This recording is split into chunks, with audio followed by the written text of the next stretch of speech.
Hello, I'm Marcus Railton, and this is the Scots Care podcast. Scots Care is the only charity dedicated to helping disadvantaged Scots in London through a range of support, including mental health therapy, financial grants, advocacy, sheltered housing for older Scots, job coaching, social events, befriending, and support for children and families. The charity's been running for 400 years to help break the cycle of poverty experienced by some Scots in London.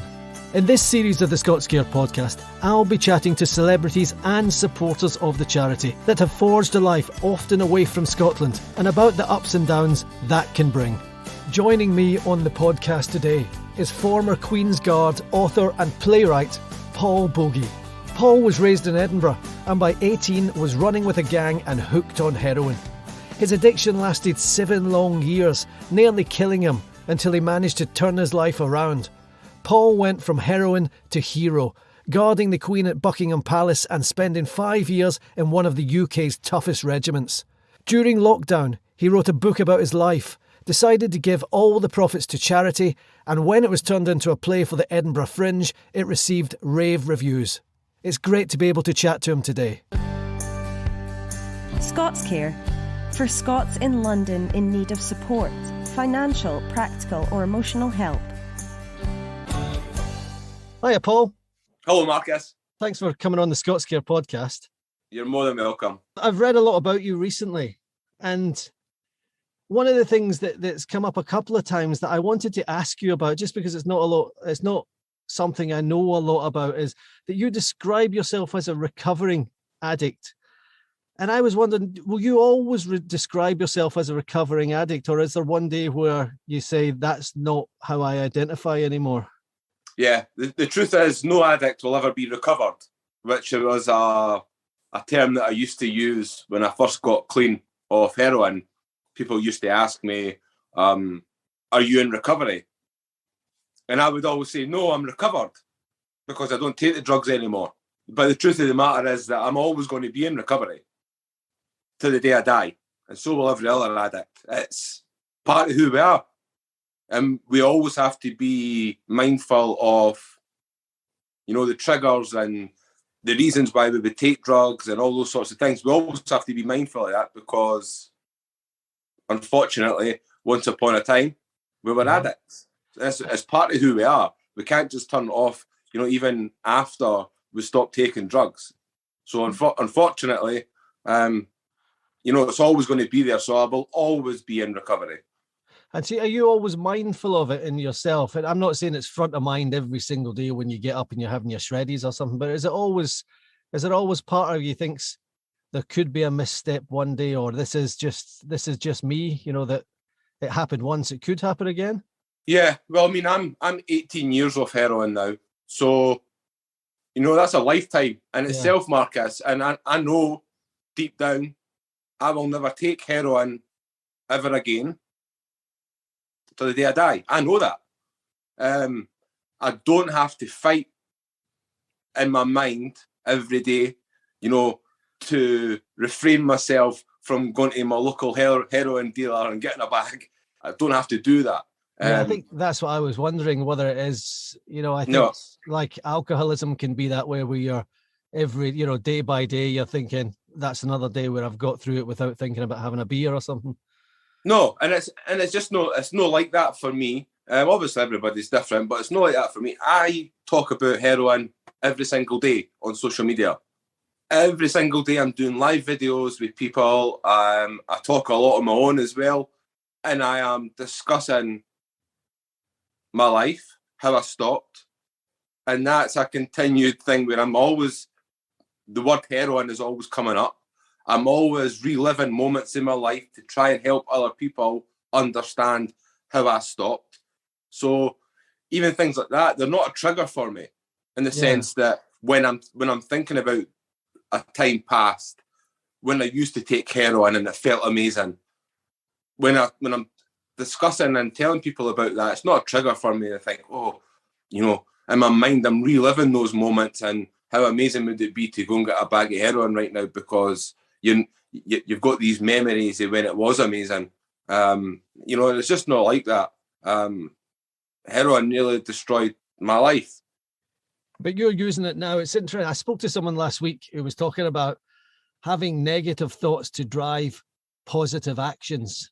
And that's kind of what you do these days, isn't it? You're thinking about parts of your life and talking about parts of your life to other people that were negative in order to drive a kind of positive stimulus. Yeah, well, the life that I've led, the way that I feel about it now is all the crap that I went through hasn't been for nothing. You know, I'm now giving back and sharing how I stopped heroin in the hope that other people can perhaps try it the way that I done it and get into long-term recovery as well. So it's amazing for me. It's amazing for me still to be alive, and I'm grateful for it. You know, and it's amazing for me to be helping addicts every single day the way that I do, because, you know, it's a win-win. And I say that quite a lot, Marcus. It's one of those things. I take a great deal helping people for my own personal mental health, and the people that are receiving some of the knowledge and experience that I've got and taking it on board in their own personal lives, they're winning as well. So let's go back to the beginning then, Paul. Where were you brought up? Because you sound like you're from the other side of the country from me. So I'm on the East Coast. I was brought up on the East Coast, Edinburgh. Yeah, because I was Glasgow born and bred. You're not a Hibs fan or something ridiculous like that, are you, Paul? Yes, I am a Hibs fan. Yes, you're right. No, I'm only kidding. I can't speak. I'm a Partick Thistle fan. All right. I definitely can't speak then. You were born and brought up in Edinburgh. I used to work in Edinburgh in the 90s in Leith Docks. I worked in a radio station in Leith Docks, and this was before the Parliament. And there was nothing there, Paul. It was just a wasteland. It was just chaos there. What was your school like? Because the nearest thing we had when I was going to school for a uniform was a Rangers top. Was your school rough? My school, I went to Leith Academy, you know, but we had the new school. So I was the first year in the new school. So everything was all brand new. You know, school was okay. I was a bit of a clown. I never really engaged that much. I was more about having a joke and a laugh with everyone, jumping around with all my daft friends, and no really. I always put things off.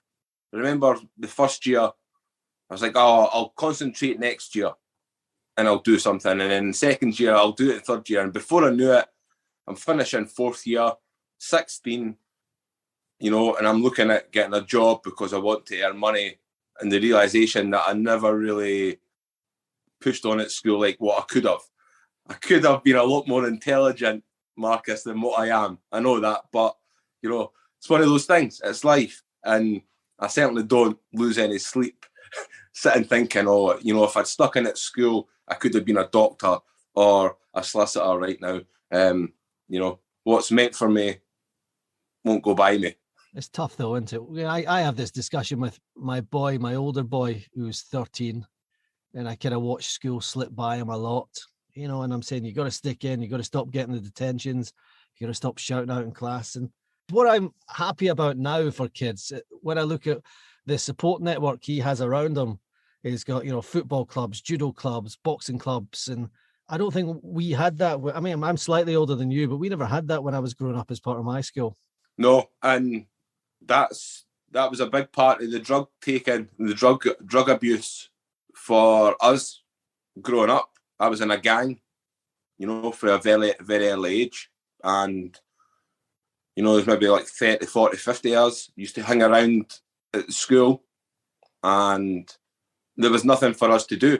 The ages within the gang, you know, there's some 8-year-olds and there's some 25-year-olds.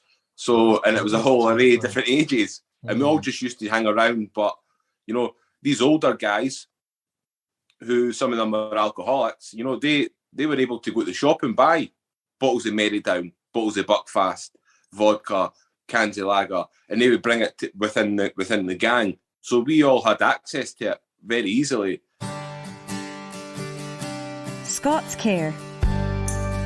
Helping to break the cycle of deprivation for Scots in London. Was there gateway drugs like alcohol or cannabis before heroin then? Yeah, so these drugs were always on the scene for primary school age. There was alcohol all the time. Cannabis is all the time. Glue sniffing, gas sniffing. There was pills on the scene I never touched. For me personally, I didn't like drinking alcohol. I done it because everybody else was doing it, but I didn't like the feeling. I smoked cannabis, didn't like the feeling, but again, I'm doing it because everybody else is doing it. You know, so, and people talk about gateway drugs, and it can be the case. For me, it wasn't at all. For me, it was different. And for all my friends who ended up lost on that drug, it wasn't a gateway. It was lack of education. And this is the thing. For, you know, my mum and dad told me heroin kills. Schools told me that heroin kills. So I had this belief growing up that heroin kills.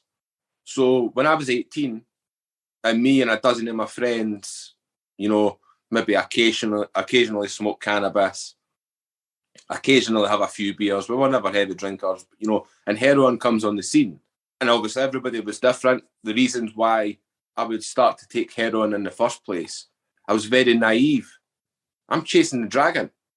Yeah, I read that you never injected. And No. Therefore I read that you said you were of the mind that you probably couldn't get addicted when you were 18, you know, because you weren't injecting. No, we used to joke about it and laugh about it in the car on our way to get heroin. With my friends, sadly, they've passed away because of their drug abuse. But we used to laugh in the car, looking at each other and saying, "You'll get addicted first. Paul, you'll get addicted first. It'll definitely be you." And I'd be like, "No, it's going to be you." And we used to joke and laugh about it. Totally naive, and to think because there wasn't a belt, a spoon, and a needle, and we wanted to inject in it, we couldn't get addicted. And how wrong we were.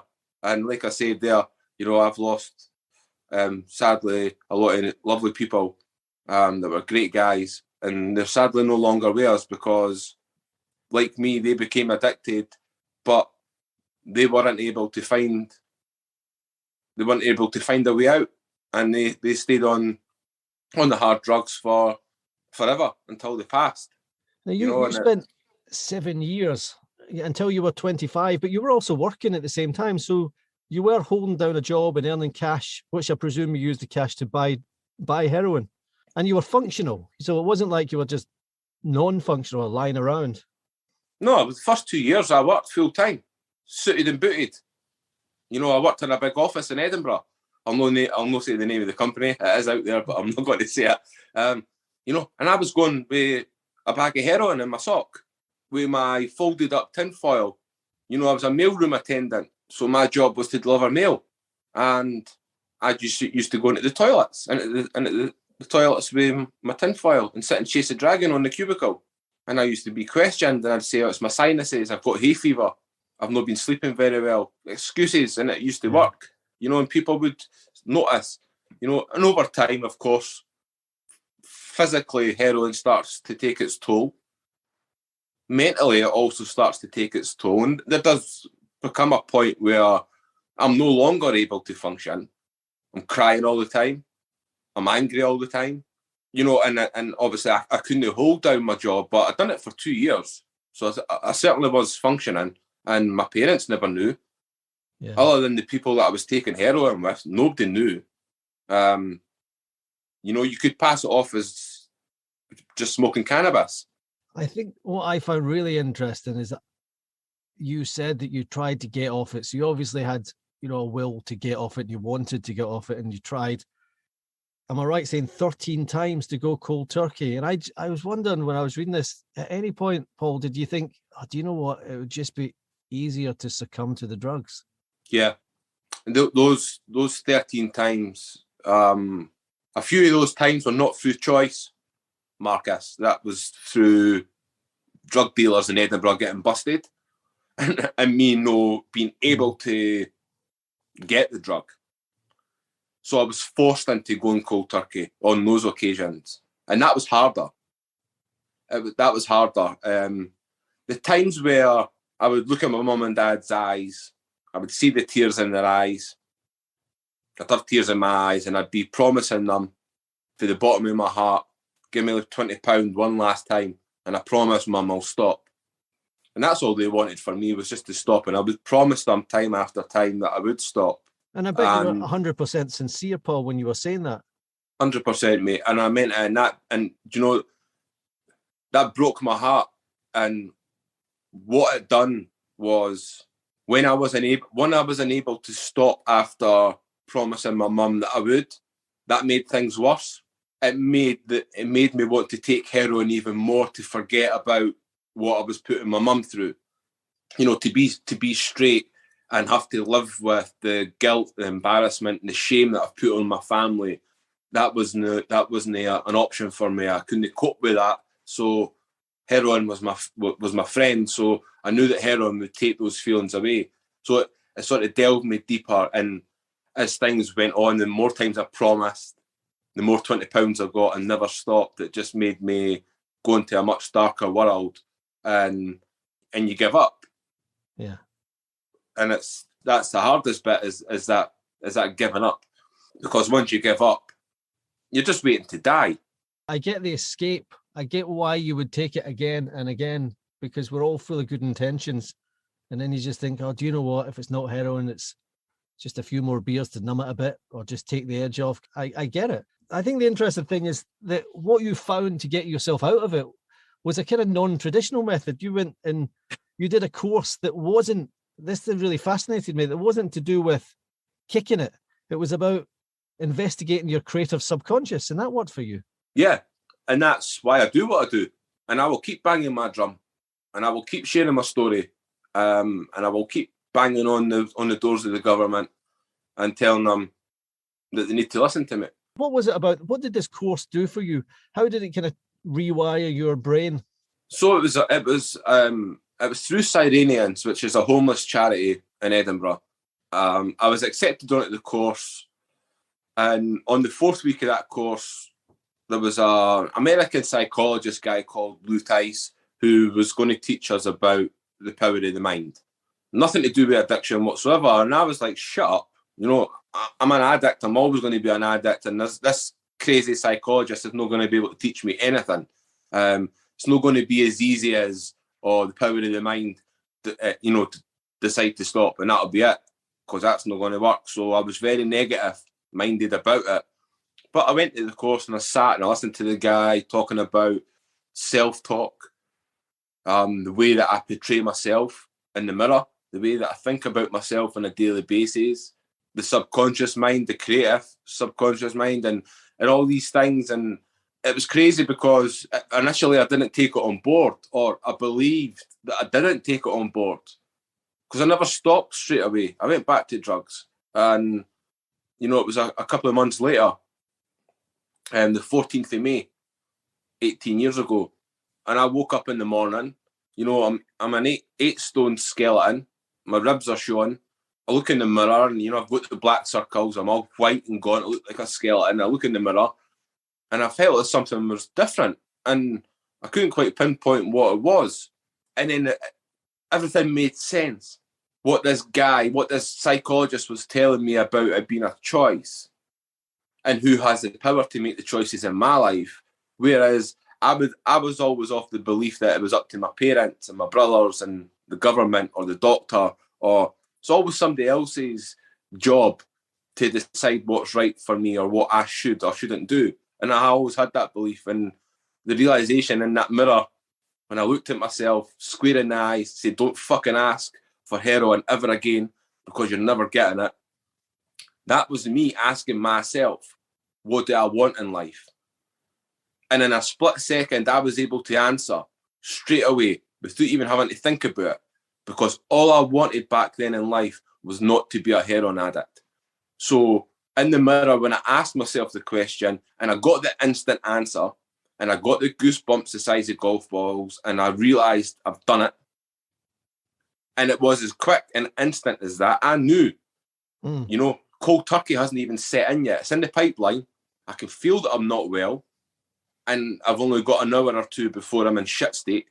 And I knew that time, I'm never going to touch that drug ever again. I can't tell my parents because they'll not believe me. I can't tell everyone because I've relapsed so many times that they're just going to say, yeah, this is just going to be another one of those occasions. He'll go back on it in a few days. But I knew myself. And that was all because I learnt about me. I learnt about who I was. And the realisation that it is my choice what I do in life, not anybody else's. And this is what this Lou Tice character was telling me. It's my choice. It's up to me to decide what I want. So I will decide not to be a heroin addict.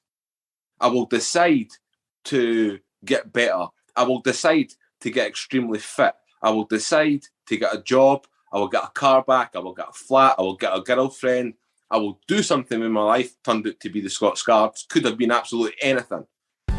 Scots Care. Supporting Scots away from home in London.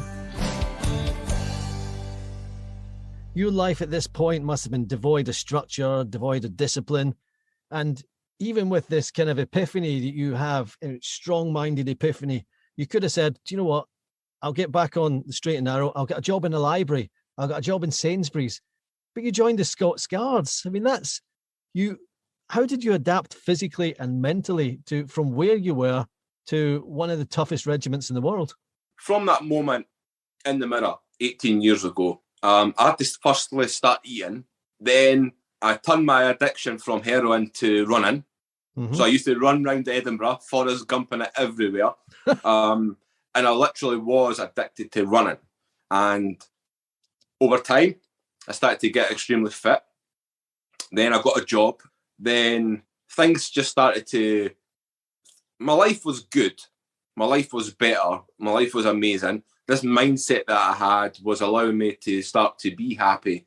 But there was something missing in my life. And I didn't know what it was. It was a bit like an itch. And I just felt like, you know, it's amazing what I've done. Getting clean. My family are proud of me. My friends are proud of me. People that didn't even know me are proud of me for getting clean. But for me, I didn't really feel that sense of pride. And I thought, you know, I just need to do something before it's too late. No disrespect to anybody that works in a supermarket. But I remember sitting on the forklift thinking, you know, I didn't want to draw my pension out here driving this forklift. I feel like I should be doing something else and I don't know what it is. I seen a paper on my lunch break and it said, Army, be the best. And that was it. I read it and that was when this realisation is that, you know, I'm in the mindset I can do anything that I want. How about being a soldier? Yeah, because you were 30 at this point, weren't you? Yeah, so I'm approaching my 30th birthday and the age to join the army used to be 27, the cut-off age. Okay. So even though I'm reading that newspaper article, in my mind I'm thinking, well, it's the cut-off age for the army is 27, so I'm too old. My time to be a soldier has been and gone. It's too late. I can't remember what I was doing in Edinburgh. I was along at Shadwick Place, at the West End, and I was walking past and I seen the army office. And I thought, well, maybe if I can't be a soldier, I enjoy cooking. You know, I could be a chef or maybe there's something else that I could maybe do. So for whatever reason, I walked into the office and there's a pipe major of the Scots Guards sitting there. And he just looks at me and says, how old are you? And I say, like 30. He says, are you fit? I said, yeah. I says, I lift weights. I'm boxing now. I run every single day. He says, right, you know, keep it up. I'll get you the Scots Guards.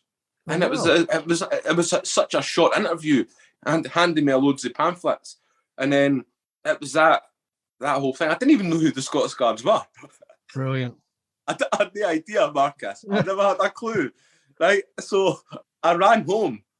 I ran home for Prince all the way along Princess Street down into Loch End. Brilliant. To my flat. And I get the laptop out and I type into Google Scots Guards. And then I'm watching these things on the laptop and it's like, oh, toy soldiers. Yeah. Oh, he's telling me I can be a toy soldier. I had to take a few seconds and then I thought, do you know what? Everybody's going to laugh. If I say that I'm going to become a soldier at 30 after the life that I've led, everybody will laugh. And up to that point, you weren't really a royalist or you weren't a fan of the royal family or the Queen? No. And this is the thing as well, certainly on social media, people make up their own assumptions about me because I was a Scots Guard. Yeah. Growing up and stuff, I lived in an area called Craigentinnich, not too far from Leith. Now, I'm a Hibs fan. So, as a Hibs fan, I'm not allowed to support the Queen. That's what all my Rangers and Hearts fans do. Yeah, that's what it was like So when we were growing up in school. Yeah. You know, we were with the Hibs and the Celtic. We were together, and all my Hearts friends and my Rangers friends, every weekend they used to come out with their Union Jacks and say "God Save the Queen," sing all the songs, and then all the Hibs fans and the Celtic fans would come out and sing all the IRA songs. Yeah. And we would, and that was life growing up. So, for me to end up guarding the Queen outside Buckingham Palace and presenting arms to her, it wasn't a lifelong dream as some people portray it to be. It was me at the age of 30 wanting to do something positive and do something good with my life, do something, scratch that itch and just do something. And, it just so happened that when I went into the recruitment office, it was the pipe major of the Scots Guard sitting there. It could have been any regiment that I ended up in. And I'm glad it was the Scots Guards because it was just a crazy time. And did that give you another level of structure to your life? I've got a few friends that have been in the army and come out of the army and they've done okay, but they did both admit when they were in the army, you're told when to get up, you're told when to eat, you're told when to look left, look right. And then when you look into stats of the amount of ex-service people that struggle when they come out of the army, I think it's 6% of homeless in the UK are ex-service people, and 30% of homeless in the US are ex-service people. So it's a difficult life and to come out of the army and then find another structure, isn't it? Yeah, and it's more difficult for the younger ones. If you join in the army, it's 18, or it's sooner. You're maybe in the cadets, and you've only had this life of structure and discipline, and you've always been told what to do, where to go, and what time to be there, and you've always been punished if you've played up, and you've always had that in your life, and then you leave. It's very, very difficult for everyone, but certainly the younger guys, when they've only ever known a life having that structure, and then when it's taken away and they come back out in the civvy street and the struggle, and it's that lack of structure that they're missing. Like you said, there's a lot of homeless veterans and stuff, and it's just such a shame. For me, I was 30. I was older than everybody, Marcus. I'm older than my platoon commander. I'm older than all my sergeants and my corporals. I'm older than them all. I've already lived a life prior to joining.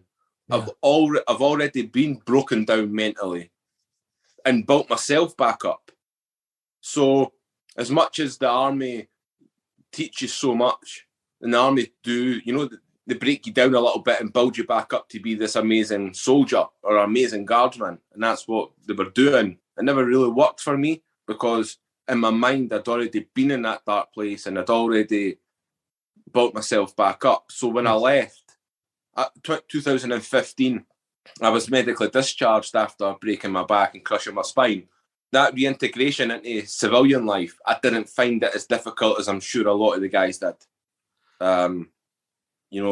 Because it was only 5 years, and it was from 30 years old till 35. So I didn't struggle as much as what a lot of the other guys do. What I struggled with was obviously the amount of drugs that I was on by the doctor.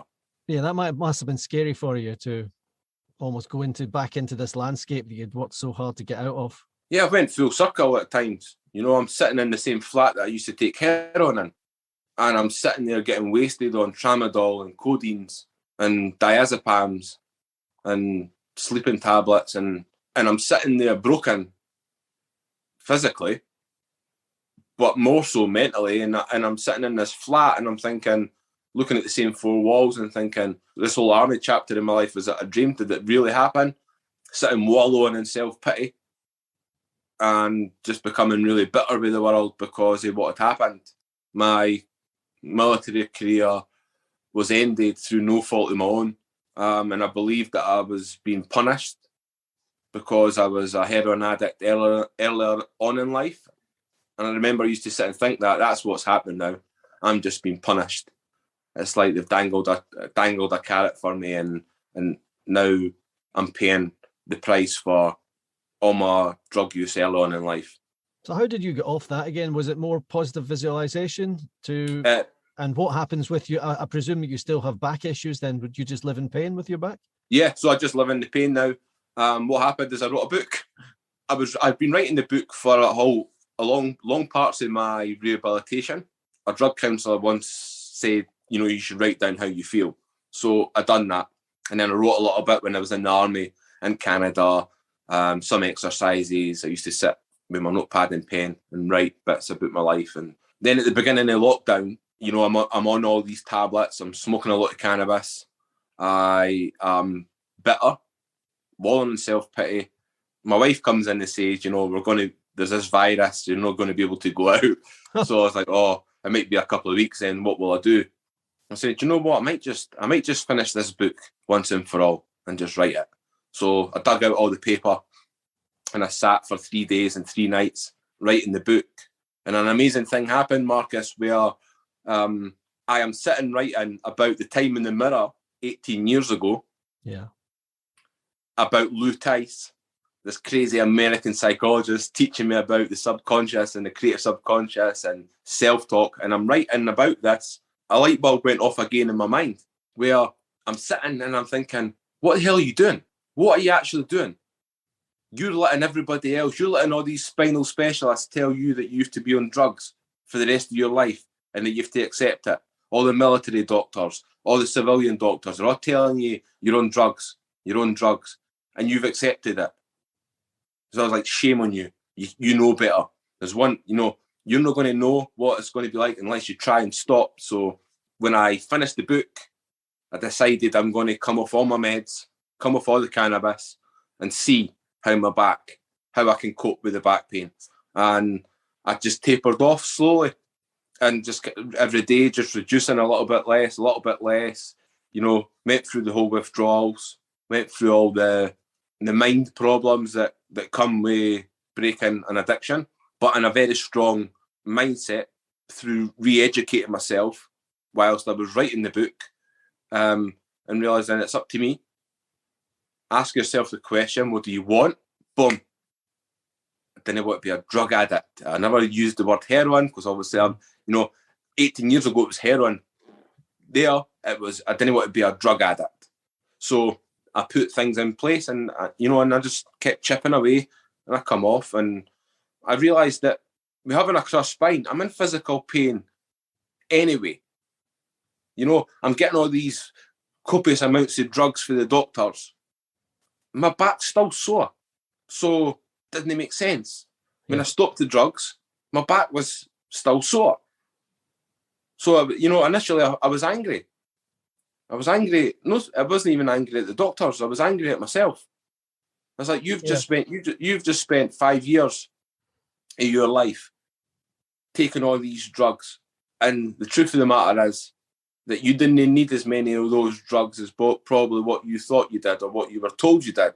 And only through gauging yourself have you realised that you didn't need all these drugs. You didn't need any of them. I'm 2 years and 6 months drug-free. And that's amazing. It's amazing for me because I totally believed that I was going to end up an opiate addict for the rest of my life again. And I've done it again for a second time. Writing the book must have given you a fabulous sense of worth because it got loads of good reviews, Heroin to Hero, and it got turned into a play at the Edinburgh Festival. And every review I read about it is fantastic. This is a great thing. I mean, does it give you a sense of worth? Do you feel pleased about this? Yeah. So when I finished the book, and I'm thinking about publishing it, and I'm thinking about my family, and I'm thinking about what people will think. Some of the things that I speak about in the book are quite deep. I'm brutally honest with the words that I speak and the words that I write. So I was sitting thinking, what am I going to do? And then I was like, right, I'm going to publish it. But what I want to do is I want to give all the profits to homelessness in Scotland. It was strange because as soon as I had that thought, it made sense. Yeah. I didn't know that thought even existed. I've only been homeless very briefly, sofa surfing, sleeping in stairwells all day, sleeping in the car. I've never had it hard. But when I was actually sitting listening to Tom Walker, and it was Leave a Light On, sitting listening to that song. Yeah. And I was sitting listening to it, and I'm sitting with the book, looking it over, and what am I going to do? Publish the book. What now? Then what? Why don't you give all the money away to homelessness in Scotland and help some of these people out there that are not getting helped? So it made sense. As soon as I thought about it, boom, that's what I'm doing. You know, and the truth is my family were the best pleased because, you know, I'm giving away all this money, and it's over £13,000 now that I've raised. So they were the best pleased with me. But for me, you know, it felt right, and it does feel right. And, you know, one day, Marcus, Heroin to Hero will explode all over the world, and I will make a lot more than £13,000 through that book. And I might have to die before that happens. Hopefully not. But, you know, that book forevermore will help homeless people somewhere in Scotland. Because as much as, you know, I was a Scots Guardsman down in London and stuff, I'm very much a proud Scotsman and as well. So that's what I want to do with that book. But it was a massive feeling of pride, and it was a real genuine feeling of pride. It made me happy, and it still makes me happy today, and it always will till the day I die. Where can we buy this book? So it's on Amazon. So I self-published because the publishers and stuff, they take such a large chunk. Yes. And royalties, they're the ones that are going to benefit financially through my book, and that didn't really sit well with me. I thought, you know, I'll go to social media. I'll get my social media, my Facebook and Instagram, and I'll talk about the book and I'll promote it, and that'll mean that I'll get more money from Amazon to give to the homeless people rather than a publisher benefiting from it. So that's what I've done, and it's been not too bad. You know, doing the play at Edinburgh Fringe, headlining Army at the Fringe, in all places. Yes. There's a digital copy that's just going to be released soon too, Marcus, and I've not watched it. I've not watched it all yet. I've only watched a few minutes. I miss it. Yeah, I'll bet. I miss watching it. It's Tony done an amazing job of creating, you know, through reading the book and working with me on Zoom calls, and he's created this hour show, and it's a one-man show. He's just done an amazing job, and again, it's going to open up doors, hopefully. It'd be brilliant to see it come to London or see it come to Glasgow or somewhere like that. That'd be lovely. Let's keep in touch. Please come on again. And I sincerely hope I'd like to see it. You know, I've not been to the Edinburgh Fringe in about 25 years. And every time I went there when I was a kid, I really enjoyed it. I hope it comes to London. I'll definitely go and see it. And we'll make sure we mention the book, Heroin to Hero. Paul, thank you. You're more than welcome, Marcus, anytime. See you soon. Taddy bye. Stay safe. Bye-bye. Scots Care, supporting London Scots with financial grants, welfare advice, counselling, sheltered housing, jobs coaching and family support.